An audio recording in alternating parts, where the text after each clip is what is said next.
Join Forum IAS Academy, trusted by hundreds of toppers,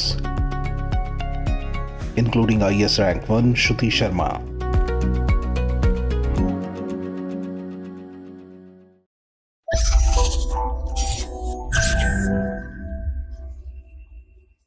hello everyone, welcome back to daily the Hindu analysis by Forum IAS. आज 31 मार्च है और 31 मार्च को the Hindu से मैंने 3 topics के लिए डिस्कशन के लिए जो पहला टॉपिक है वो है एडल्ट एजुकेशन के बारे में।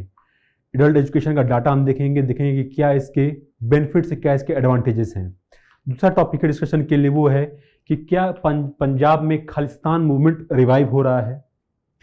एक शॉर्ट आंसर इसका ये है कि नहीं, ऐसा नहीं है। ऐसा नहीं है तो क्यों है, रिवाइव कौन करना चाहता है इसको, और क्या कुछ सिल्वर लाइन से पंजाब में, उसके बारे में हम डिस्कस करेंगे।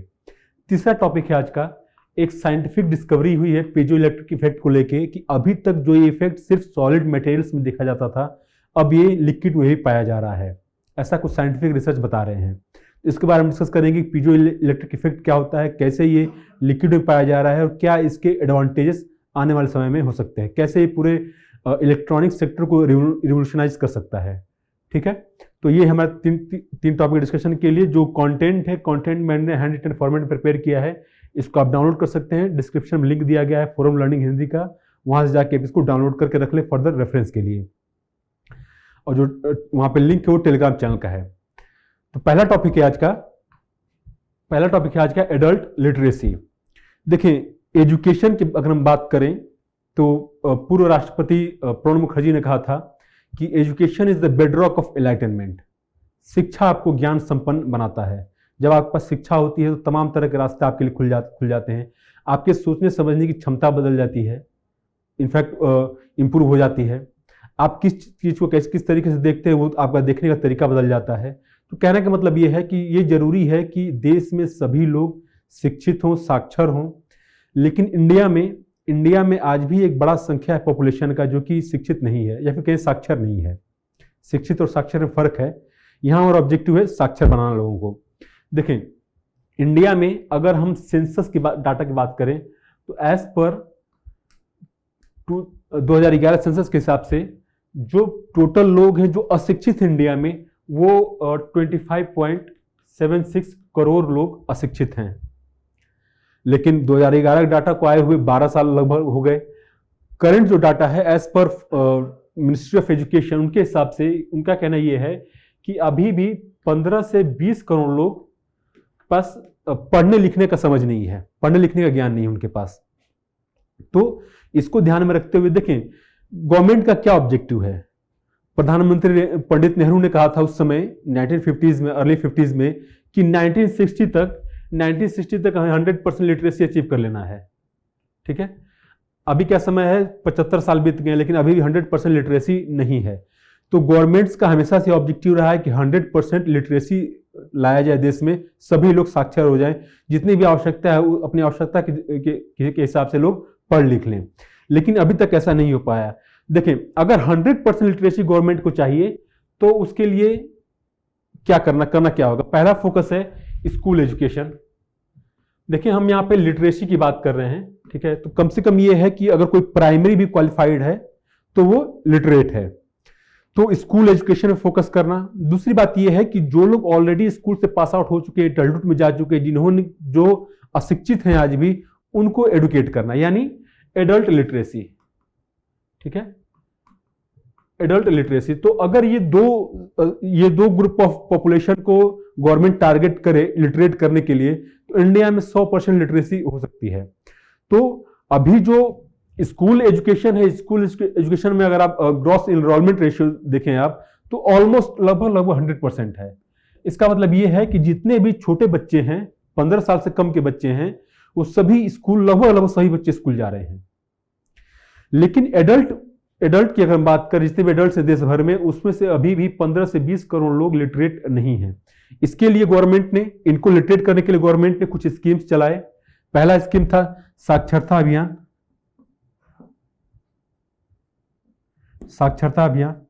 इस अभियान को 2018 में डिसकंटिन्यू कर दिया गया।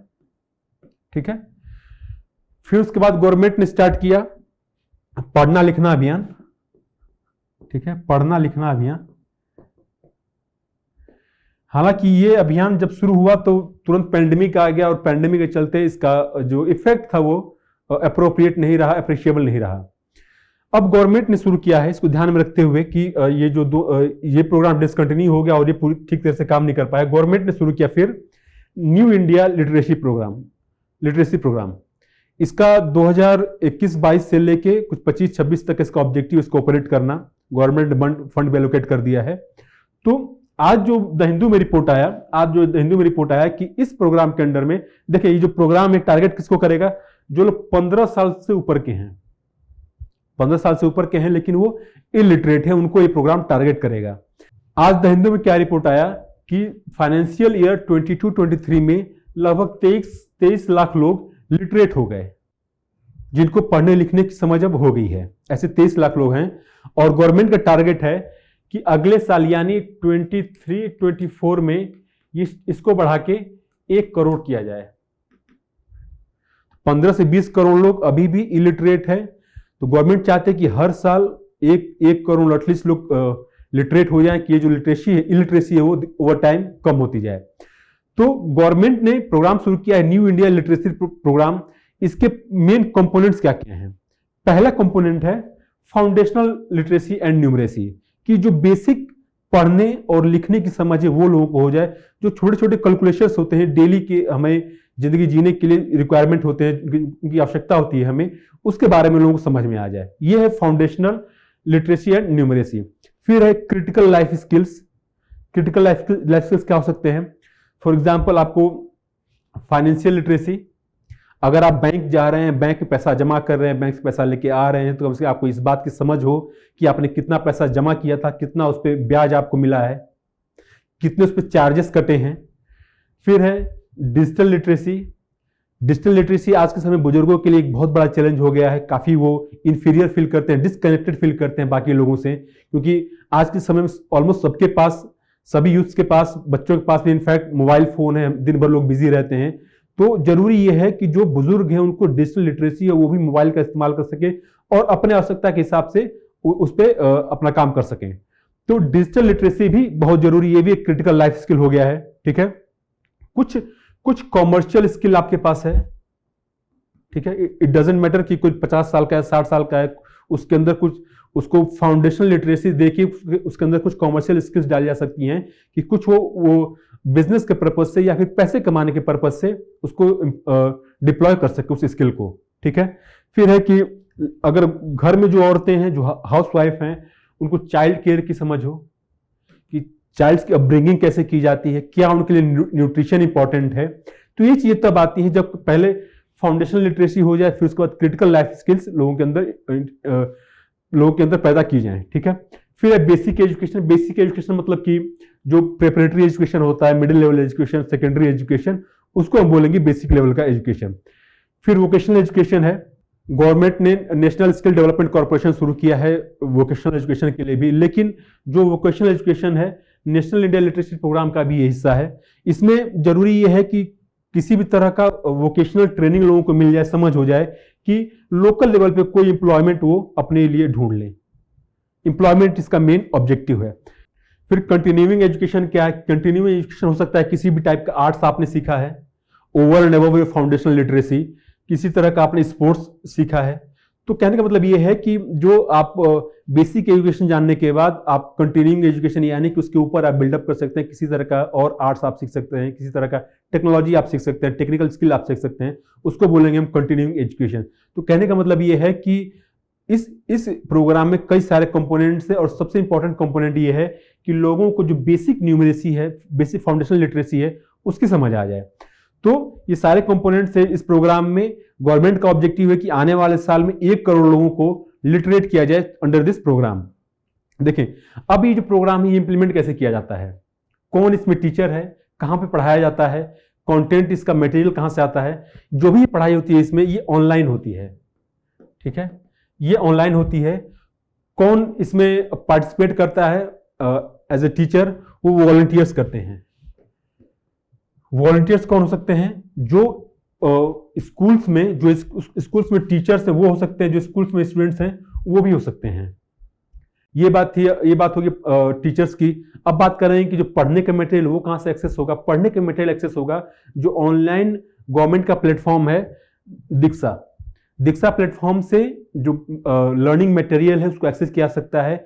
इसमें एक एडवांटेज ये है कि सब जो है जो लोकल लैंग्वेजेस जो रीजनल लैंग्वेजेस हैं उनमें ये सारा कंटेंट है कि अगर किसी का तमिल मदर टंग है तो वो तमिल में अपना एजुकेशन पा सकता है, किसी का हिंदी तो हिंदी में पा सकता है। तो कहने का मतलब ये है कि language friendly content online government ने सफिशिएंटली इस प्लेटफॉर्म पर अपलोड कर दिया है कि किसी को एजुकेशन कंटिन्यू करना है तो उसको कोई प्रॉब्लम ना हो। अब देखें, अब इसको इंप्लीमेंट क्या किया जाएगा। जो भी गवर्नमेंट या फिर गवर्नमेंट एडेड स्कूल्स हैं वो as a unit of implementation होगा, क्योंकि अगर ये ऑनलाइन तरीके से एजुकेशन इम्पार्ट किया जा रहा है तो जरूरी ये है कि अगर कोई गांव में लेट्स से कि कोई स्कूल है, गवर्नमेंट का स्कूल है, तो अपने एरिया के जो एडल्ट्स हैं, जो इलिटरेट एडल्ट्स हैं, उनको कैटर करे, वो उनके लिए पढ़ने की सुविधा क्रिएट करे। अब देखें, फिर उसके बाद ये होता है कि क्या असेसमेंट टेस्ट होगा जिससे कि ये पता चल जाए कि नहीं ये पर्टिकुलर एडल्ट लिटरेट अब हो गया है। एक गवर्नमेंट टेस्ट करती है foundational literacy and numeracy assessment test. इस टेस्ट को जो क्वालिफाई कर लेता है वो अब लिटरेट हो जाता है। और इस टेस्ट को इस साल 22.7 लाख लोग क्वालिफाई किए। ठीक है, तो ये बात रही प्रोग्राम के बारे में। अब हम देखेंगे कि कुछ चैलेंजेस भी हैं कि एडल्ट्स के साथ कि कैसे उनका एजुकेशन बीच में इंटरप्ट हो सकता है। पहली बात है एरेटिक अटेंडेंस। कई बार एडल्ट्स के साथ अपने प्री ऑक्युपाइड होते हैं, कुछ काम कर रहे होते हैं, कहीं और उनका कमिटमेंट होता है, तो वो हो सकता है कि वो एजुकेशन ज्वाइन करें, इस प्रोग्राम को ज्वाइन करें, लेकिन वो कंटिन्यू ना कर पाएं। कई बार कल्चरल इश्यूज हो जाते हैं, लेट्स से कि कोई महिला 50 साल 60 साल की उम्र की है, घर में रहती है, या फिर 40 साल की भी घर में रहती है, तो वो उसको बाहर जाना मुश्किल होता है कि कैसे वो बाहर जाके अपने आप को लिटरेट करे। तो कल्चरल फैक्टर्स भी हैं इसमें, और कल्चरल फैक्टर्स खासकर उन महिलाओं के लिए हैं। कई बार जो बुजुर्ग होते हैं उनके लिए उनको भी ऐसा लगता है कि अब हमारी उम्र हो गई है, हमें पढ़ने की कोई आवश्यकता नहीं है, अब तो बच्चे और पोते हो गए हैं। तो लेकिन जरूरी यह है कि उम्र कुछ भी हो, चाहे 40 साल हो चाहे 70 साल हो, उनको लिटरेट किया जाए। अब बात यह है कि कुछ एडवांटेजेस क्या हैं, एडल्ट लिटरेसी के एडवांटेजेस क्या क्या हो सकते हैं। पहला एडवांटेज ये है कि मेंटल हेल्थ एंड हैप्पीनेस। देखिए, जो भी सर्वेस हैं, तमाम तरह के सर्वेस हुए हैं एडल्ट लिटरेसी को लेके, और यहाँ पे जो मैंने सर्वे का कंटेंट उठाया है वो है यूके का ऑफिस ऑफ नेशनल स्टैटिस्टिक्स ने सर्वे किया था। उसका कहना ये है कि जो एडल्ट इलिटरेट रहे हैं उनको जब लिटरेट कर दिया जाए तो they have greater sense of identity and purpose, और उनके पास ये एबिलिटी भी हो जाती है कि लाइफ में कुछ चैलेंज है तो उसको प्रॉपर तरीके से हैंडल किया जा सके। तो लाइफ में अगर कुछ आइडेंटिटी हो जाए, कुछ पर्पस हो जाए, तो कहीं ना कहीं आपके ओवरऑल मेंटल वेलबींग के लिए इसका पॉजिटिव इम्पैक्ट पड़ जाता है। अदरवाइज आप पढ़े लिखे नहीं होते हैं, आपके अंदर एक इन्फीरियरिटी होता है, बाकी लोगों से आप अपने आप को इन्फीरियर समझते हैं, अलग थलग रहते हैं, ओवरऑल आप डिस्कनेक्ट होते जाते हैं, और आपके जो बातचीत करने का लहजा होता है वो बाकी जो यूथ पॉपुलेशन है, बाकी जो स्कूल में जाने वाले बच्चे हैं, उनसे आपकी फ्रिक्वेंसी मैच नहीं करती, और अलग थलग आप ओवर टाइम पढ़ते जाते हैं। जरूरी है कि आप एडल्टहुड में हैं तो आप शिक्षा लें, लिटरेट बने, और अपना मेंटल हेल्थ और अपने सोशल नेटवर्क प्रॉपर तरीके से मेंटेन रखें। फिर दूसरा एडवांटेज है सोशल कनेक्शन, इंटरपर्सनल स्किल्स। जब भी आप लिटरेट हो जाते हैं, आपके अंदर पढ़ने लिखने की क्षमता आ जाती है, तो कुछ चीजें आप पढ़ते हैं, कुछ ऐसे क्षेत्र होते हैं जहां पे आपका कुछ पर्टिकुलर इंटरेस्ट जग जाता है। अब इससे क्या होगा कि किसी पर्टिकुलर चीज में आप इंटरेस्टेड हो जाएंगे तो उस चीज में और भी बाकी लोगों का जिनका इंटरेस्ट है उनसे आपका कनेक्शन हो जाएगा, उनसे आप बैठेंगे, बात करेंगे, अपनी बातें शेयर करेंगे लोग, तो एक तरह का नेटवर्क होता है, इंटरपर्सनल स्किल डेवलप होता है। तीसरा एडवांटेज है improved confidence and self esteem. जो लोग पढ़े लिखे होते हैं, जो लोग शिक्षित होते हैं, उनमें एक डिफरेंट लेवल का कॉन्फिडेंस देखने को मिलता है। और यही नहीं, अगर उनके अंदर कुछ एक कॉमर्शियल स्किल कोई होता है जिसको डिप्लॉय करके पैसा अर्न कर सकते हैं, तो उनके अंदर कॉन्फिडेंस और हाई सेल्फ स्टीम दोनों पाया जाता है। इसीलिए गवर्नमेंट का इतना फोकस रहता है कि लोगों को लिटरेट किया जाए और वोकेशनल एजुकेशन लाया जाए कि लोगों के अंदर कोई ना कोई कॉमर्शियल स्किल आ जाए कि उससे अपना वो कोई नौकरी कर सकें। ठीक है, फिर है कि crime reduction and life long education. Crime reduction एक बहुत इंपॉर्टेंट फैक्टर है, क्योंकि देखें इलिटरेसी सोसाइटी में, इलिटरेसी सबसे बड़ा रीजन है क्राइम का, ठीक है। लोगों के अंदर अच्छे और बुरे का समझ करना, उसमें डिफरेंशिएट करना कई लोगों के लिए बहुत मुश्किल है। पढ़े लिखे लोग डिफरेंशिएट कर सकते हैं कि क्या अच्छा है क्या बुरा है। कई बार जो डोमेस्टिक वायलेंस है उसके ऊपर काफी पॉजिटिव इंपैक्ट हो सकता है एडल्ट लिटरेसी का, क्योंकि घरों में जो विवाद हो जाते हैं कई बार वो खासकर लोग पढ़े लिखे नहीं होते हैं, लोगों को समझ नहीं रहता कि अगर कुछ इश्यू है तो उसको कैसे मैच्योर वे में समझदारी से उसको हैंडल करना है।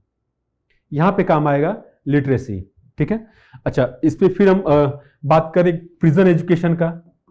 प्रिजन में जो प्रिजनर्स लॉज्ड हैं, अगर उनको एडुकेट किया जाए, उनका कंडक्ट अच्छा हो जाएगा, बिहेवियर अच्छा हो जाएगा। और कई बार जो जेल अथॉरिटीज होती हैं, जो कोर्ट होते हैं, वो गुड कंडक्ट के आधार पे उनको रिलीज करती हैं।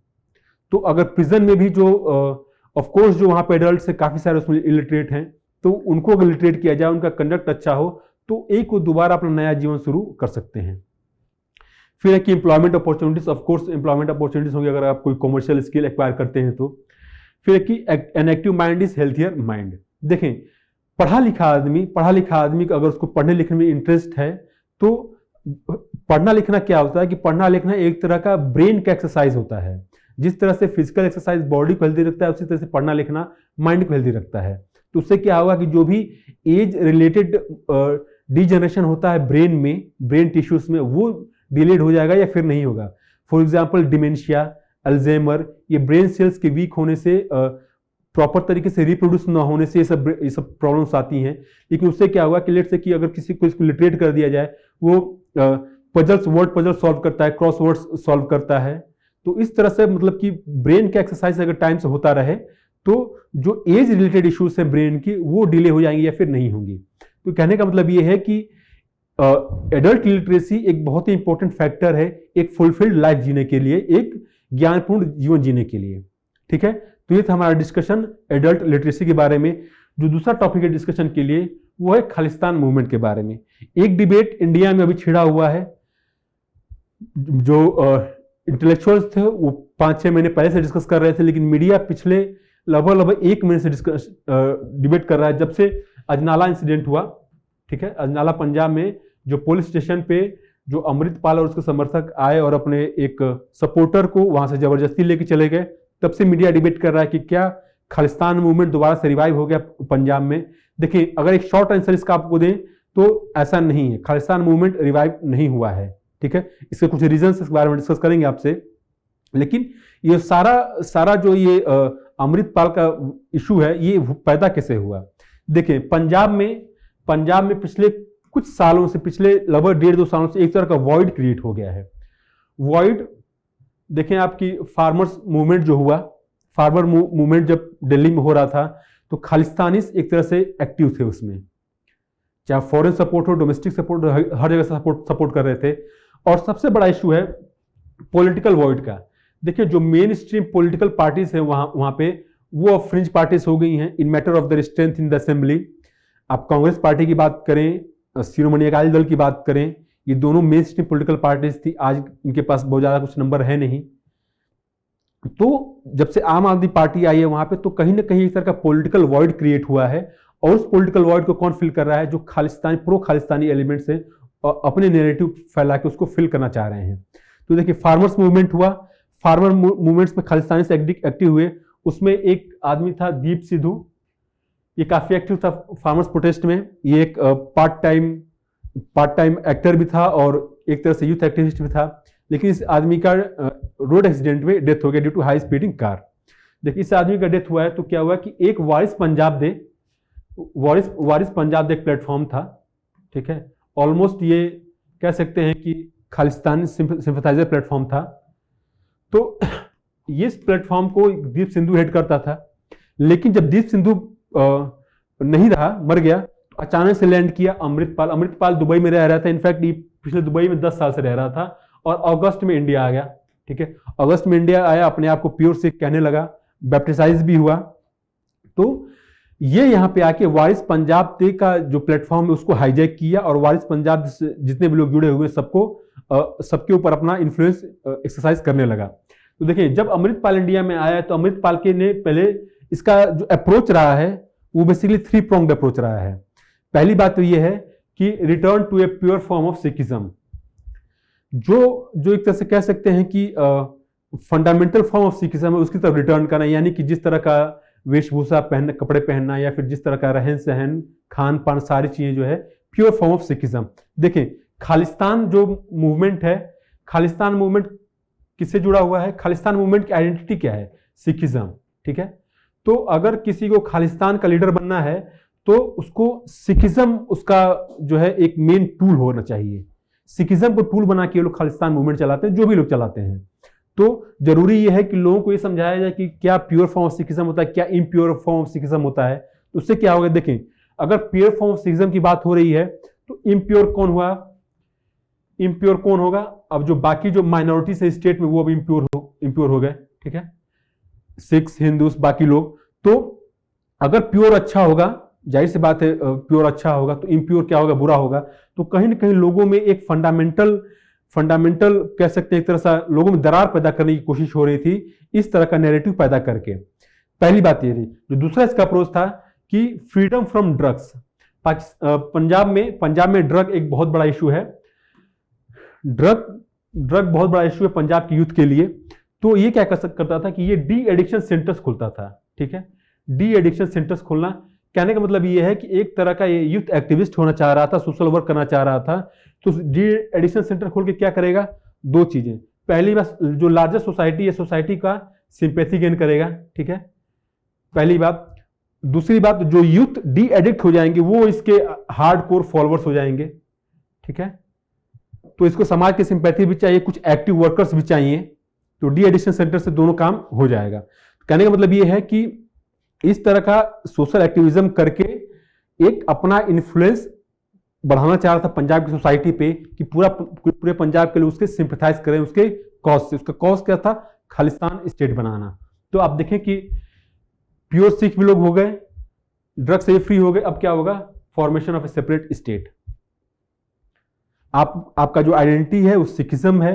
आपका इन्फ्लुएंस भी है लोगों के ऊपर, लोगों की सहानुभूति भी आपकी तरफ। तो अब आपको क्या चाहिए? आपको चाहिए खालिस्तान स्टेट। ठीक है, तो देखें, लेकिन आप देखें कि जब से इसके ऊपर एक्शन हुआ 18 मार्च को, तब से भागा फिर रहा है। और कहीं ना कहीं इसने जो अपना larger than life image create कर रखा था, या फिर मीडिया ने क्रिएट किया था, सोशल मीडिया ने पर्टिकुलरली, वो बस्ट हो गया, वो खत्म हो गया तुरंत। क्योंकि जो अपने आप को इतना बड़ा प्रीचर समझता है, एक तरह का स्पिरिचुअल लीडर समझता है, वो इस तरह से भागा फिरा नहीं घूमता। और समस्या ये है कि अभी तक वो जो खालिस्तानी से थे वो नैरेटिव डोमिनेट कर रहे थे, लेकिन जब से ये भागा है तब से अब स्टेट अपना नैरेटिव डोमिनेट कर रहा है। और जितने भी पंजाब से रिलेटेड जितने भी इश्यूज हैं, चाहे वो आर्म्स स्मगलिंग के हो, ड्रग्स स्मगलिंग के हो, जितने भी खराब काम है, सब अमृतपाल से जोड़ा जा रहा है कि ऐसे ही लोगों का किया जा रहा है कि पंजाब स्टेट जो है, पंजाब के जो यूथ है वो बर्बाद हो रहे हैं। कहने का मतलब ये है कि जो स्टेट है अब नैरेटिव को डोमिनेट कर रहा है। लेकिन कुछ कंसर्न्स हैं पंजाब को लेके, कुछ स्पेसिफिक कंसर्न्स है जो कि बाकी सारे स्टेट्स के साथ ऐसे नहीं है। कंसर्न्स क्या है? पहली बात, देखें, खालिस्तान मूवमेंट की जब बात होती है तो पंजाब की बात होती है। तो खालिस्तान मूवमेंट का जो मेन सपोर्ट बेस है वो सिख डायस्पोरा से आता है। इंडिया का जो पंजाब स्टेट है, वहां पे जो सिख्स हैं, जो पंजाबीज हैं, उनके अंदर खालिस्तान मूवमेंट को लेके ऐसा कोई सपोर्ट नहीं है। जरूर कुछ फ्रिंज एलिमेंट्स होते हैं, कुछ माइनस्क्यूल माइनॉरिटी होती है जो कि प्रो खालिस्तान होती है। लेकिन अगर आप जाके पूछे पंजाब में आम लोगों से, तो किसी को भी सेपरेट स्टेट खालिस्तान नहीं चाहिए। उसका रीजन, उसके बारे में आगे डिस्कस करेंगे क्यों नहीं चाहिए। लेकिन यहाँ पे जो कंसर्न की बात है वो ये है कि सपोर्ट फ्रॉम सिख डायस्पोरा। अब देखें, जो डायस्पोरा है ऐसा क्यों है कि जो डायस्पोरा से ही सबसे ज्यादा सपोर्ट मिलता है? क्योंकि देखें, ये जो डायस्पोरा है ये कब चला गया था? ये 70s के टाइम में चला गया था, 80s के टाइम में, 90s के टाइम में। और इन्होंने देखा है जो 80s 90s का टेररिज्म का समय था, कुछ काफी लोगों ने झेला भी है इसको, तो काफी लोग इससे पीड़ित भी रहे हैं। तो कहने का मतलब ये है कि यहाँ पे इन्होंने टेररिज्म और एक्सट्रीमिज्म देखा है, या फिर जो एक्शन रिएक्शन रहा है खालिस्तानीज और स्टेट के बीच में, अब ये बाहर चले गए। तो इंडिया में इनके अंदर वो पीड़ा रह गई, वो एक रिवेंज रह गया इनके अंदर कि हम कुछ नहीं कर पाए, तो या फिर हम खालिस्तान स्टेट नहीं बना पाए। लेकिन पिछले 40 सालों में जो पंजाब स्टेट चाहे इंडिया में जो मॉडर्न डेवलपमेंट्स हुए हैं, उससे इनका उसका कोई एक्सपीरियंस नहीं है इनका। तो इनका जो एक कह सकते हैं कि एक जब ये टनल के अंदर देखते हैं तो इनको सिर्फ 84 का दंगा दिखाई देता है, उसके बाद क्या डेवलपमेंट्स हुए, कैसे मेन स्ट्रीमिंग हुई है, वो इनको नहीं समझ में आता है। तो कहने का मतलब ये है कि जो 80s का तकलीफ है, 80s का जो इनका एक्सपीरियंस रहा है, वो एक रीजन है। ठीक है, दूसरी बात ये है कि काफी सारे लोग यहाँ से जब बाहर चले गए, बाहर से एक्टिव थे, तो उनको वीजा नहीं दिया जा रहा था आने के लिए, तो वो भी इनको पीड़ा है। हालांकि जब मनमोहन सिंह गवर्नमेंट आई तो इन्होंने अलाउ किया, काफी सारा वीजा यहाँ पे अलाउ किया उन लोगों को आने देने के लिए। तीसरा रीजन ये है कि जो गुरुद्वारास हैं वहां पे, जो गुरुद्वारास है वेस्ट में, लाइक कनाडा में और लंदन में और यूएस में, वो प्रो खालिस्तानी एलिमेंट्स उस पर इन्फ्लुएंस रखते हैं या फिर डोमिनेट करते हैं। तो वहां से इन्फ्लुएंस करते हैं सिख डायस्पोरा को लोग।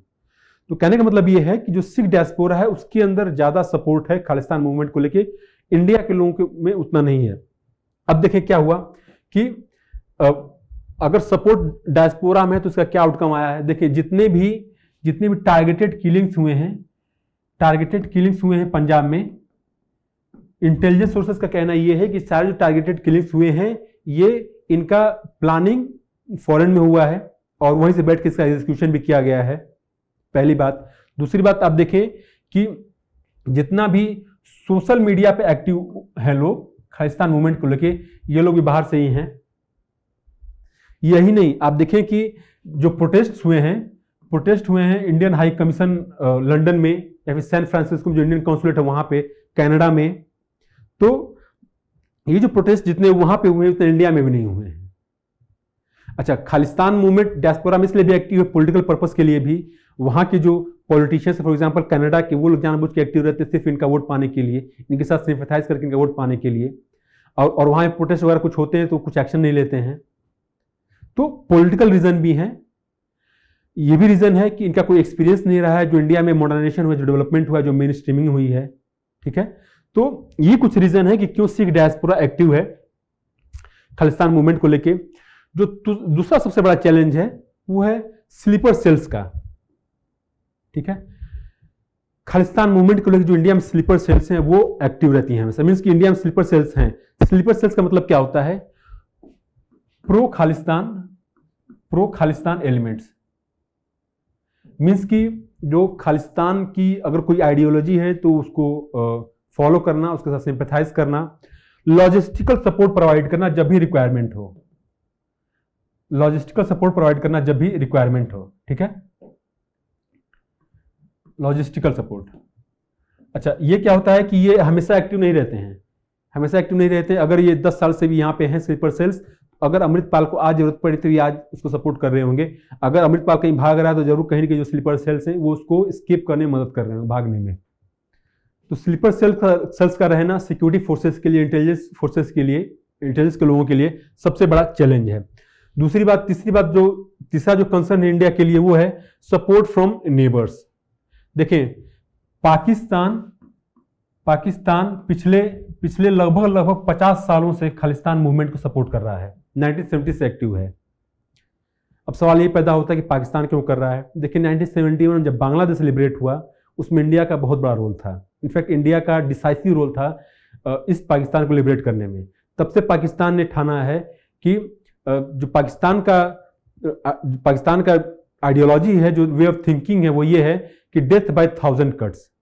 इंडिया को हम तोड़ेंगे, थोड़ा थोड़ा करके तोड़ेंगे, कहीं ना कहीं परेशान करते रहेंगे। तो आप देखें कि जो लेट 80s में आके कश्मीर में टेररिज्म रिवाइव हुआ, 70s में ये पंजाब में रिवाइव किए टेररिज्म, लेकिन इंदिरा गांधी का असैसिनेशन हुआ, एंटी सिख वायलेंस भी हुआ, तो कहीं ना कहीं उनके समझ में आ गया कि पंजाब अब अलग नहीं हो पाएगा। इन्होंने फिर कश्मीर को रिवाइव किया।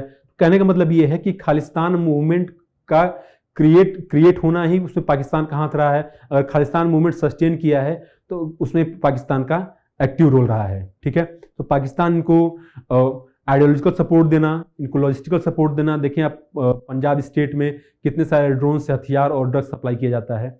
कहने का मतलब ये है कि ड्रग्स इतना फ्लश कर दें कि लोग कंज्यूम करके बिल्कुल जो यूथ हैं वो डिसओरिएंट हो जाएं, पर्पसलेस हो जाएं, और जब उनके पास लाइफ में कोई पर्पस नहीं रहेगा तो वो अब कुछ भी करेंगे, वॉयलेंस उनके लिए कोई बहुत बड़ी बात नहीं रह जाएंगी। वो अच्छे और बुरे में डिफ्रेंशिएट नहीं कर पाएंगे। ठीक है। तो कोई भी सर कोई मूवमेंट चलाना चाहता है अमृतपाल जैसे लोग, तो उनके लिए आसान हो जाएगा कि जो डिसओरिएंटेड यूथ हैं उनका इस्तेमाल करना। तो पाकिस्तान एक्टिवली सपोर्ट किया है खालिस्तान मूवमेंट को शुरू से लेकर आज तक। इसलिए आप देखते हैं कि जो बाहर में सिख फॉर जस्टिस वगैरह जो खालिस्तान का रेफरेंडम करते हैं, वो उसमें डायरेक्टली आईएसआई का लिंक उससे होता है, उसमें डायरेक्टली आईएसआई का हाथ होता है। ठीक है। अब देखिए नेबर्स की मैं बात कर रहा हूं, मैं पाकिस्तान चाइना की ही बात कर रहा हूं। चाइना की बात क्यों कर रहे हैं? क्योंकि कभी तो कुछ लोग सरप्राइज होगा कि चाइना ने कभी तो ऐसा कुछ स्टेटमेंट दिया नहीं है, कभी एक्टिव रोल उसका दिखा नहीं है। लेकिन कुछ 2 साल पहले लगभग जो पीपल्स डेली है कम्युनिस्ट पार्टी ऑफ चाइना का माउथपीस है ये, ठीक है, पीपल्स डेली। इसमें एक आर्टिकल निकला था, उस आर्टिकल में बात की गई थी कि अगर इंडिया कभी ताइवान का सपोर्ट करता है, ताइवान इंडिपेंडेंस का सपोर्ट करता है, तो चाइना भी खालिस्तान मूवमेंट को सपोर्ट करेगा। ठीक है। तो कह सकते हैं कि अगर ऐसा होगा तब पाकिस्तान चाइना दोनों मिलकर खालिस्तान मूवमेंट को सपोर्ट करेंगे। तो ये बात है सपोर्ट फ्रॉम नेबर्स की। तो देखिए अगर पाकिस्तान और चाइना दोनों सपोर्ट कर रहे हैं तो खालिस्तान मूवमेंट अब क्या हो गया? It is a matter of geopolitics. ठीक है। और ये लोग क्या कर रहे हैं कि जो सोसाइटी में इंटरनल कॉन्ट्राडिक्शंस हैं उसको एक्सप्लॉइट कर रहे हैं। देखिए इंडिया एक मल्टीकल्चरल सोसाइटी है। ठीक है। इंडिया एक मल्टीकल्चरल सोसाइटी है, तो कई तरह के डिफरेंसेस हैं मल्टीकल्चरल सोसाइटी में। लैंग्वेज का डिफरेंस हो सकता है, रिलीजन का डिफरेंस हो सकता है, तमाम जितने भी कल्चरल एस्पेक्ट्स है सब काफी तरह के वो उसमें डाइवर्सिटी हो सकती है। तो मल्टीकल्चरल सोसाइटीज में अलग अलग लोगों के अलग अलग फेथ्स होते हैं, अलग अलग प्रेफरेंसेस होते हैं, उसको एक्सप्लॉइट किया जा सकता है डिवीजन पैदा करके। जैसे कि अगर यहाँ पे बात हो रही है प्योर सिखिज्म की तरफ जाने के लिए, तो इम्प्योर फिर कौन हो? बाकी लोग हुए।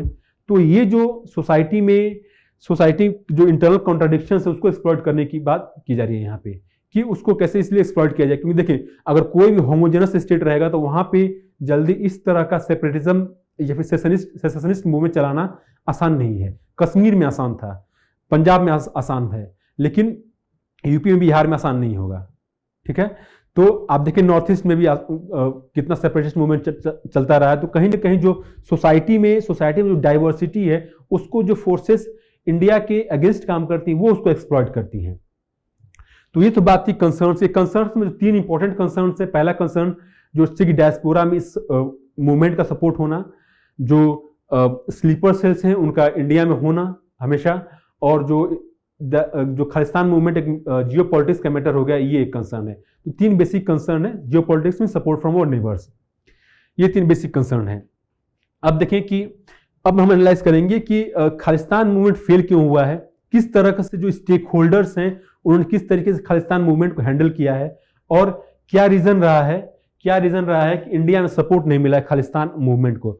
देखिए 2021 में एक बुक आया blood for blood 50 years of the global Khalistan project. ये कैनेडियन जर्नलिस्ट हैं टेरी मेलेस्की, इन्होंने लिखा है इस बुक को। इनका कहना यह है कि जितने भी साइड्स हैं इस मूवमेंट को लेके सभी ने इसको पुअर तरीके से हैंडल किया है। अब साइड्स कौन कौन हो सकते हैं? पहला साइड कौन हो सकता है? जो सेपरेटिस्ट्स हैं वो हो सकते हैं। ठीक है। फिर है पॉलिटिकल क्लास ने भी इसको पुअरली हैंडल किया है। फिर स्टेक होल्डर है मीडिया। ठीक है। Media, security agencies. ठीक है। अब देखें जो सेपरेटिस्ट हैं इनके पास एक कोहेरेंट एजेंडा नहीं है कि मूवमेंट को एक लंबे समय तक इसको सस्टेन कर सके। एक क्लियर ऑब्जेक्टिव ने क्लैरिटी नहीं कि खालिस्तान मूवमेंट का पर्पस क्या है, अगर स्टेट बनेगा तो कैसा स्टेट बनेगा। तो आइडियोलॉजिकल क्लैरिटी नहीं है, किस तरह का कोई इकोनॉमिक एजेंडा नहीं है इनका कि अगर खालिस्तान स्टेट बनेगा तो क्या इकोनॉमिक एजेंडा होगा उस स्टेट का। तो कहने का मतलब ये है कि इनका कोई कोहेरेंट ऑब्जेक्टिव नहीं है। अगर अभी आप देखें करंट जो इशू हो रहा है पंजाब में खालिस्तानियों को लेके, तो पॉलिटिकल क्लास ने कैसे रिएक्ट किया? तो पॉलिटिकल क्लास को भी ठीक से पता नहीं कि अगर खालिस्तान मूवमेंट रिवाइव हो रहा है तो उसको उस पर रिएक्ट कैसे करना है। तो यहाँ पे अगस्त से ऑलमोस्ट सितंबर अक्टूबर से अमृतपाल के जो एक्टिविटीज थी उस पर एनएसए लगाए सकते थे एटलीस्ट अक्टूबर नवंबर से, लेकिन अभी तक एजेंसीज ने वेट की। जबकि बाकी और स्टेट में ऐसा कुछ होता तो कब का एनएसए लगाया जा चुका होता, उनको अंदर कर दिया गया होता। लेकिन चूंकि सेंसिटिव स्टेट है तो इसको लेके कई बार क्लैरिटी नहीं होती कि रिस्पॉन्ड कैसे करना है। तो पॉलिटिकल क्लास के भी एम्बिगस था, सिक्योरिटी एजेंसी भी एम्बिगस थी, और ये रीजन कि आप देखें कि पूरा ऑपरेशन बॉस्ड अप हो गया, लोग जिसको पकड़ने गए उसको नहीं पकड़े, बाकी सबको पकड़ लिए। ठीक है, अब देखिए मीडिया का सबसे बड़ा रोल है कि इसको एक तरह से आप ये कह सकते हैं कि ये खालिस्तान रिवाइवल भी नहीं था, खालिस्तान मूवमेंट का भी रिवाइवल नहीं था, जितना मीडिया ने इसको बना दिया था। जो larger than life image create किया गया था अमृतपाल का, उसको बर्स्ट होने में टाइम भी नहीं लगा। देखिए भिंडरेवाला से इसको कंपेयर किया जाता था, बोला जाता था कि ये भिंडरेवाला 2.0 है, लेकिन भिंडरेवाला में और इसमें बहुत जमीन आसमान का फर्क है, और 80s 90s के समय में आज के पंजाब में भी बहुत जमीन आसमान का फर्क है। तो जो इमेज मीडिया क्रिएट करना चाह रही थी वो एक तरह का फॉल्स इमेज था और इन्फ्लेटेड इमेज था, जो कि अगर हम कहें कि एक तरह का अनक्रिटिकल या फिर सेंसेशन सीकिंग मीडिया का यही तरीका है ऑपरेट करने का। तो जितने भी साइट्स हैं, देखिए इन्होंने बुक लिखा है, 2 साल पहले बुक लिखा था, लेकिन अगर 2 साल बाद भी जिस तरह का जो भी स्टेक होल्डर्स हैं, political class, security agency, media, सबका अगर हम रोल देखें तो यही समझ में आएगा कि किसी को भी कैसे हैंडल करना है इसकी समझ नहीं है। ठीक है, तो ये बात थी बुक की। अब देखिए खालिस्तान मूवमेंट फेल क्यों हो गया। पहली बात है lack of coherent strategy and rational. अब देखिए कोहेरेंट स्ट्रेटजी का मतलब क्या हुआ कि जो खालिस्तान स्टेट होगा उसका पर्पस क्या होगा, खालिस्तान स्टेट कैसा होगा। ठीक है, तो खालिस्तान स्टेट खालिस्तान स्टेट की बाउंड्री क्या होगी। अगर खालिस्तान स्टेट की डिमांड हो रही है इस बिना पे कि पहले सिख किंगडम हुआ करता था, फॉर एग्जांपल रंजीत सिंह का जो किंगडम था, सिख किंगडम ऑलमोस्ट 200 साल तक चला है इंडिया में। तो सिख जो किंगडम था वो कहां था, आप देखें सिख किंगडम हिमाचल प्रदेश से लेके खैबर पास तक फैला हुआ था। और जो पंजाब का स्टेट है, पंजाब के स्टेट में जो सतलज रिवर है, ठीक है, सतलज रिवर के ऊपर का हिस्सा था सिख स्टेट में, नीचे का हिस्सा नहीं था। अभी जो पंजाब है वो नीचे का भी हिस्सा है। पहली बात यह है कि जो पाकिस्तान साइड में पंजाब है वो नहीं खालिस्तान मूवमेंट में है। जो खालिस्तानियों ने जो अपना एक मैप इशू किया है उसमें जो पाकिस्तान में पंजाब है उसकी कहीं बात नहीं होती, जो हिमाचल का हिस्सा उसमें कहीं बात नहीं होती। पंजाब वाला जो पाकिस्तान वाला जो पंजाब का हिस्सा उसकी बात क्यों नहीं होती, उसका रीजन ये है कि अगर ये उस साइड का डिमांड करने लगे तो पाकिस्तान को सपोर्ट नहीं करेगा। ठीक है, आप देखें कि अगर सिख स्टेट पहले था उसके बेसिस पे खालिस्तान मूवमेंट का डिमांड हो रहा है तो लाहौर राजधानी थी। तो कोई अगर खालिस्तान की डिमांड कर रहा है तो उनसे आप ये बोलें कि ठीक है हम आपके मूवमेंट को सपोर्ट करेंगे, लेकिन जो कैपिटल होगा वो लाहौर होगा, फिर वो आगे कोई बात नहीं करेंगे, क्योंकि वो जो पाकिस्तान साइड में उसकी डिमांड ही नहीं करेंगे। ननकाना साहब जहां पे जो गुरु नानक थे उनका जन्म हुआ था, ननकाना साहब कहाँ रहेगा, क्या खालिस्तान में वो भी रहेगा। तो कहने का मतलब ये है कि क्या इनका कॉन्स्टिट्यूशन रहेगा, इसके बारे में कोई क्लैरिटी नहीं है। तो बाउंड्री हुआ, ये सब सारी चीजें हुई, इनका कुछ क्लैरिटी नहीं है। और फिर बात ये है यहाँ पे कि आप देखें कि जो कैरेक्टर होगा खालिस्तान स्टेट का वो क्या होगा, क्या वो डेमोक्रेटिक होगा, कि क्या वो थियोक्रेटिक स्टेट होगा। अगर थियोक्रेटिक स्टेट होगा तो बाकी सारे माइनॉरिटीज कहाँ जाएंगी। अगर खालिस्तान स्टेट की डिमांड हो रही है तो हिंदूज कहाँ जाएंगे, मुस्लिम्स कहाँ जाएंगे, दलित्स कहाँ जाएंगे। फिर क्या एक west leaning free market economy होगा, तो क्या इसका कुछ अपना कुछ एक ड्राफ्ट कॉन्स्टिट्यूशन है। कहने का मतलब ये है कि एक स्टेट की जब डिमांड की जाती है तो काफी सारी चीजों के बारे में को लेकर क्लैरिटी होती है लोगों के बीच में। क्या हमारा कॉन्स्टिट्यूशन होगा, क्या हमारा बाउंड्री होगा, क्या स्टेट का ऑब्जेक्टिव होगा, पर्पस क्या होगा स्टेट बनाने का। ठीक है, तो इसको लेके आप कह सकते हैं कि खालिस्तान स्टेट का डिमांड करना कहीं ना कहीं, या फिर ये कह सकते हैं सिर्फ एक रिवेंज है। रिवेंज किसके लिए, 1984 के दंगों को लेके है। तो इनके पास कोई भी इंटेलेक्चुअल अंडरस्टैंडिंग नहीं है खालिस्तान मूवमेंट स्टेट को लेके, सिर्फ एक तरह का रिवेंज है 1984 के दंगों को लेके। दंगे हुए गलत थे, वो बात अलग है, सबकी जाने गई, काफी इनोसेंट लोगों की जाने गई उसमें, वो ऑफ कोर्स उसको जितना कंडेम किया जाए उतना कम है। लेकिन ये जो मूवमेंट है ये सिर्फ उसके रिवेंज को लेके है, इसमें कहीं इसका अपना कुछ रैशनल नहीं है। फिर इसमें यह है कि इंडिया में अगर खालिस्तान स्टेट बनाना है तो सबसे पहली बात ये सपोर्ट बेस कहाँ होना चाहिए, जो पंजाब में लोग हैं। लेकिन अगर डेमोक्रेटिक सपोर्ट खुद पंजाब स्टेट में ही नहीं है। इनफैक्ट कुछ एक्सपर्ट्स का कहना यह है कि जब 1980s और 1990s के समय में जब खालिस्तान जो टेररिज्म अपने पीक पे था, उस समय भी जो मेजॉरिटी ऑफ सिख्स थे वो खालिस्तान स्टेट नहीं चाहते थे। ग्रीवेंसेस थे उनकी कुछ शिकायतें थी, चाहे इंडियन स्टेट से हो, चाहे पंजाब स्टेट से हो, चाहे बाकी कम्युनिटीज से हो, शिकायतें जरूर थी, लेकिन वो ये नहीं चाहते थे कि हम अलग हो जाएं बिल्कुल इससे। ठीक है, तो कोई पंजाब स्टेट में डेमोक्रेटिक सपोर्ट इनके लिए नहीं है। अब बात यह है कि सपोर्ट क्यों नहीं है। ठीक है, पंजाब स्टेट में लोगों का सपोर्ट क्यों नहीं है, क्योंकि लोगों ने देखा है कि क्या वायलेंस हुआ था 80s और 90s के समय में। खालिस्तानी टेररिज्म और स्टेट के बीच में जो एक्शन और काउंटर एक्शन था, उसके बीच में जो इनोसेंट लोग थे वो सफर किए थे, काफी लोगों की जानें चली गई उसमें। तो कहने का मतलब ये है कि जो ब्लड वायलेंस हुआ है 80s 90s के समय में, वो लोगों की मेमोरी में भी ताजा है और दोबारा उसको लोग जीना नहीं चाहते उस मेमोरी को। ठीक है, पहली बात। दूसरी बात यह है कि जो सिख कम्युनिटी इंडिया में वो पूरे पॉपुलेशन का सिर्फ 2% है, लेकिन इनका अगर आप रोल देखें पॉलिटिक्स में,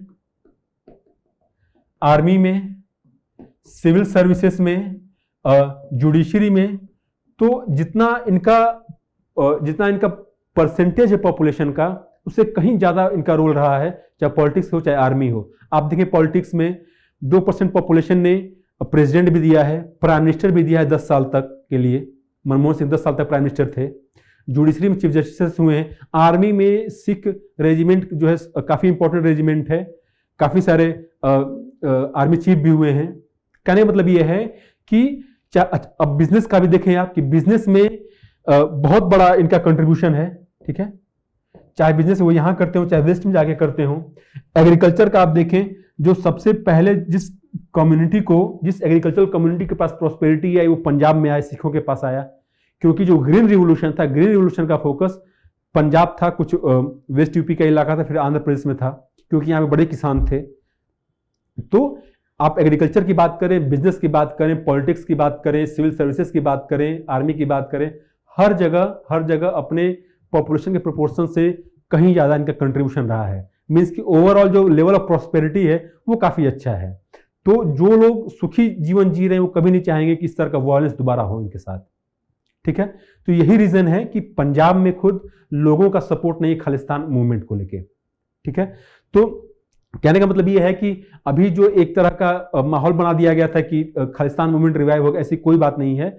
आपने देखा होगा कि जब अमृतपाल जब से भागा है तो एक ढंग का एक भी प्रोटेस्ट नहीं हुआ पंजाब में। लेकिन जरूरी क्या है, किस बात को लेके जो पॉलिटिकल क्लास है वो सेंसिटिव रहे। सेंसिटिव देखिए, पहली बात तो ये है कि एक यूनानिमिटी हो, जो भी मेन स्ट्रीम पॉलिटिकल पार्टीज हैं, कि खालिस्तान मूवमेंट के अगेंस्ट उनको स्टैंड लेना है। देखें, अभी शिरोमणि अकाली दल अपोजिशन में है, गवर्नमेंट में नहीं है, बीजेपी से भी अलायंस उनका टूट गया है। तो कहीं ना कहीं वो उनका जो स्टेटमेंट है वो कहीं ना कहीं एज ए सिंपैथी की तरह दिख रहा है। ठीक है, कि वो सहानुभूति रख रहे हैं इस तरह के लोगों से। लेकिन एनीवे जरूरी ये है कि जो मेन स्ट्रीम पॉलिटिकल पार्टीज हैं वो खालिस्तान के अगेंस्ट एक वॉइस में स्टैंड लें अपना। अच्छा, जो सॉल्यूशन क्या है खालिस्तान मूवमेंट का? देखिए, खालिस्तान मूवमेंट का सॉल्यूशन ये है कि अगर सिख कम्युनिटी इंडिया में इतना प्रोएक्टिव रही है, चाहे पॉलिटिक्स हो, बिजनेस हो, एग्रीकल्चर हो, हर क्षेत्र की हम बात करें, तो ये ऐसा इसलिए हुआ है क्योंकि उनके अंदर पॉलिटिकल मोबिलाइजेशन प्रॉपरली हुआ है। मीन्स कि जो डेमोक्रेटिक सिस्टम है उनमें उनका बिलीफ है, इलेक्शंस में प्रॉपर पार्टिसिपेट करते हैं वो, जो डेमोक्रेटिक इंस्टीट्यूशंस है उनमें उनका ट्रस्ट है। उनके अंदर इनजस्टिस का भाव नहीं है कि स्टेट ने उनके साथ गलत किया है। कुछ शिकायतें उनकी जरूर हैं, लेकिन कहने का मतलब यह कि बाई एंड लार्ज जो पॉलिटिकल क्लास का ऑब्जेक्टिव ये होना चाहिए कि जो पॉलिटिकल मोबिलाइजेशन है वो कंटिन्यू रखे। ठीक है, जो मेन स्ट्रीम डेमोक्रेटिक पॉलिटिक्स है उससे सिख कम्युनिटी प्रॉपर तरीके से जुड़ी रहे। तो ये था हमारा डिस्कशन खालिस्तान मूवमेंट के बारे में, कि खालिस्तान मूवमेंट इंडिया में रिवाइव नहीं हो रहा है। जो तीसरा टॉपिक है डिस्कशन के लिए वो है पीजो इलेक्ट्रिक इफेक्ट। साइंटिस्ट ने पहली बार डिस्कवर किया है कि लिक्विड्स में भी पीजो इलेक्ट्रिक इफेक्ट पाया जा रहा है। अभी तक जो डिस्कवरी थी वो सिर्फ सॉलिड्स को लेके थी। ये डिस्कवरी ऑलमोस्ट 143 साल पहले हुआ था कि सॉलिड में पीजो इलेक्ट्रिक इफेक्ट होता है, लेकिन अब ये पता चला है कि नहीं, लिक्विड में भी हो सकता है। ठीक है, अब एक तरह का इसका एप्लीकेशन जो है उसको रिवोल्यूशनाइज कर देगा। काफ़ी सारे इलेक्ट्रिकल सिस्टम्स में, मैकेनिकल सिस्टम इसका एप्लीकेशन हो सकता है। लेकिन हमें समझना ये है कि पीजो इलेक्ट्रिक इफेक्ट का मतलब क्या होता है। पीजो इलेक्ट्रिक का मतलब ये होता है किसी चीज़ की बॉडी को अगर स्क्वीज किया जाए, उसके ऊपर मैकेनिकल स्ट्रेस डाला जाए तो उससे करंट पैदा हो, उसका जो इलेक्ट्रिकल चार्ज है अंदर वो डिसलोकेट हो और उसकी वजह से, उसके मूवमेंट की वजह से उसमें करंट पैदा हो। फॉर एग्जाम्पल, सबसे अच्छा एग्जाम्पल है क्वार्ट्ज का। क्वार्ट्ज आपके रिस्ट वॉच में, जो एनालॉग रिस्ट वॉच होता है उसमें उसका अप्लाई किया जाता है, एप्लीकेशन होता है, या फिर जो क्लॉक्स होते हैं उसमें उसका एप्लीकेशन होता है। तो आप देखें यहाँ पे कि अब पहली बार पाया गया है कि नहीं, अब जो लिक्विड्स है उसमें भी इसका इफेक्ट पाया जा रहा है। लेकिन किस तरह के लिक्विड्स में? नॉर्मल लिक्विड में नहीं, आयनिक लिक्विड में। आयनिक लिक्विड में इसका इम्पैक्ट पाया जा रहा है, इसका इफेक्ट पाया जा रहा है। तो देखिए, आप समझते हैं हम इसको कि पीजो इलेक्ट्रिक जो इफेक्ट होता है वो होता क्या है। A body develops electric current when it is squeezed. देखिए, जो क्वार्ट्ज होता है, अगर क्वार्ट्ज का हम एग्जांपल लें यहाँ पे, तो क्वार्ट्ज का फॉर्मूला क्या होता है? SiO2। ठीक है, ये देखिए, ये क्रिस्टलाइन स्ट्रक्चर है क्वार्ट्ज का। ये बीच में ये क्या है? सिलिकॉन है। ये सब ऑक्सीजन है।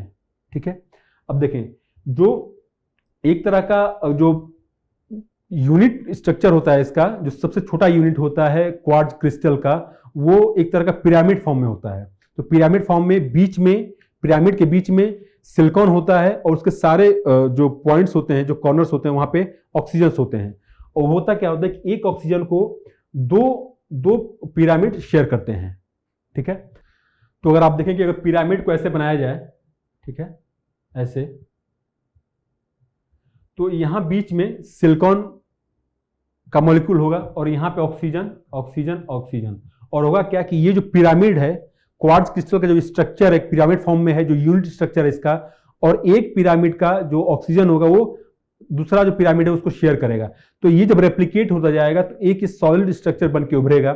अब इसमें क्या होता है कि जो चार्ज होता है इसका, जो क्वार्ट्ज का जो पिरामिड क्रिस्टल स्ट्रक्चर, उसका उसमें जो चार्ज होता है वो बिल्कुल सेंटर में नहीं होता है। ठीक है, सेंटर से थोड़ा सा हट के रहेगा। लेट्स से कि ये चार्ज है और सेंटर से थोड़ा सा हट के है, तो होगा क्या कि जब इसके ऊपर प्रेशर पड़ेगा तो ये चार्ज मूव करेगा और प्रेशर हटाया जाएगा तो दोबारा अपनी जगह पे आएगा। तो इस चार्ज के मूव करने से बैक एंड फोर्थ यहां से करंट पैदा होगा। ठीक है, तो आपने अगर देखा हो कि कभी आप दुकान में गए हो, राशन शॉप में, और उनके पास एक वेइंग मशीन होती है, उस पर अगर कुछ सामान रखा जाए तो वो वजन बताता है कितना इस सामान कितना वजन है।